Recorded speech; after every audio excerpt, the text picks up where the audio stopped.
علیکم جی، میں ہوں سمیع پٹھان آفیشیل امیزنگ میاں والی اور سی اے ڈی میاں والی کے پلیٹ فارم سے 8:30 بج رہے ہیں صبح کے، اور آج 10 اکتوبر 2023 ہے۔ کل ایک پریس کانفرنس کی گئی جس میں ہمارے سینئر جو تھے سیکرٹری جنرل تھے، پھر صدر تھے سلیم گل صاحب، انہوں نے یعنی کہ استعفیٰ دے دیا اپنی جماعت سے، اور انہوں نے کہا کہ میرے شرم کی بات ہے کہ ڈرٹی ہیری کے چیلے جو ہیں وہ چیخ رہے ہیں، خوش ہو رہے ہیں کہ جی وہ چلا گیا ہے۔ کوئی فرق نہیں پڑتا، ووٹ صرف عمران خان کا ہے۔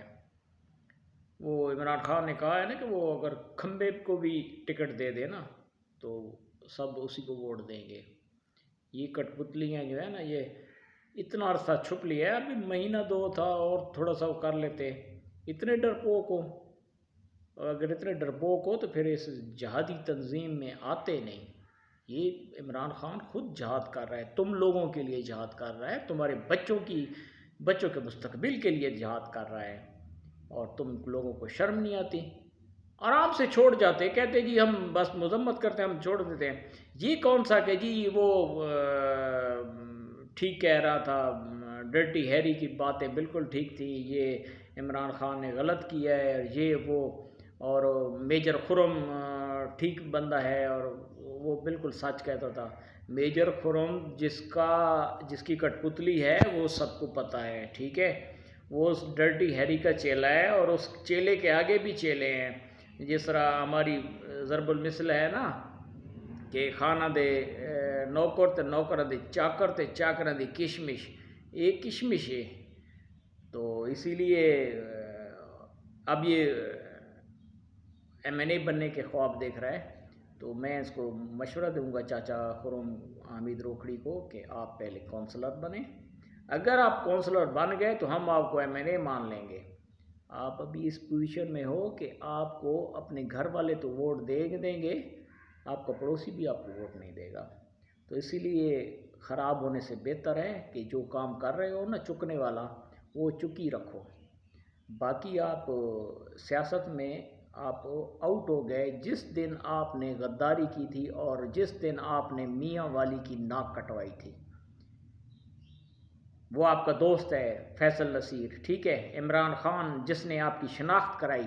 کون کہتا تھا ایک کورٹ مارشل میجر کو، کتنے ہیں یہاں پہ کرنل بریگیڈیئر جو ریٹائر ہو گئے ہیں، ان کا نام نشان بھی نہیں ہے، ٹھیک ہے، اور آپ کو لوگ ٹی وی چینلز پہ بیٹھے ہیں جی، کبھی ایک کے پہ، کبھی دوسرے پہ، کبھی تیسرے پہ۔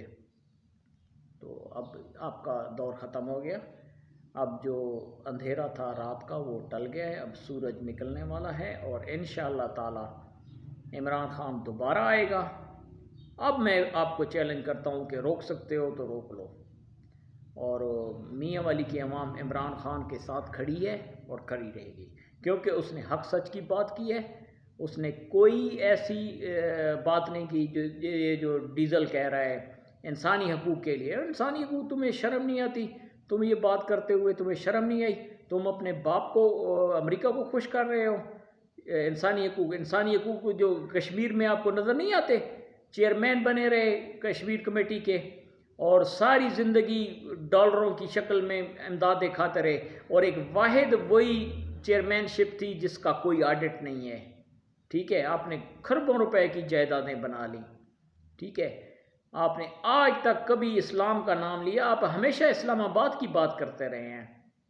تو میری میاں والی کی عوام سے، پاکستان کی عوام سے پھر دوبارہ یہ اپیل ہے کہ اگر آپ نے ووٹ ان لٹیروں اور ان ڈاکوؤں کو دیا تو 5 سال کے لیے یہ پھر آپ کو اس طرح نوچیں گے جس طرح گدھیں مردوں کو نوچتی ہیں۔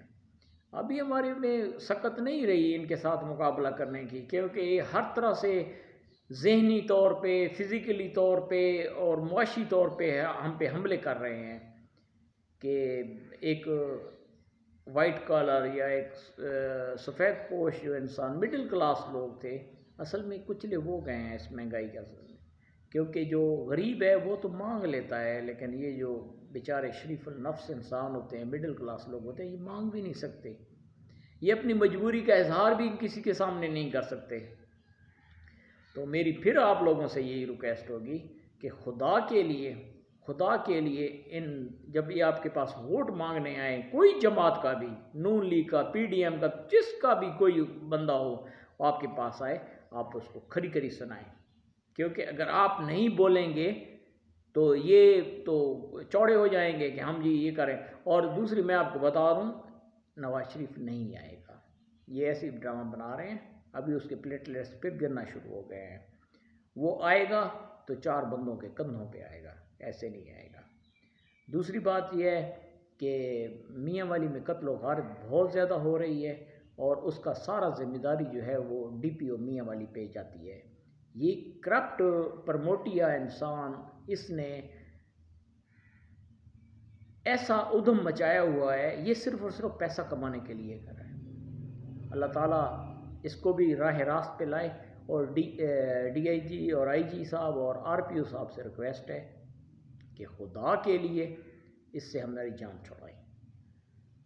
یہ اس نے کیا سسٹم بنا رکھا ہے، یہ بیٹھتا ہے اور کہتا ہے کہ جی ہاں قرآن پہ ہاتھ رکھو گے، وہ کہے گا ہاں جی میں رکھوں گا، پولیس والوں کو بھی کہہ رہے ہیں۔